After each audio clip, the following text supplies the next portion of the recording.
They are very poor people. They haven't any access the water. Could you imagine if someone is not access water? And how can I say this patient, clean your hand, don't touch your face? guryaasha areer waay hasi aatee wixii oo farax laga dhiganaay oo gacmaha laga dhigay ma haysan oo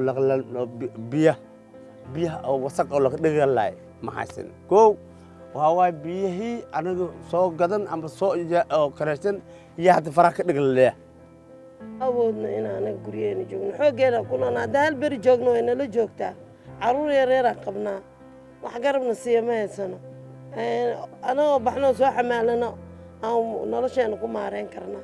Could you imagine if it's one day could be sick like 500, 1,000? Believe me, will be disaster total.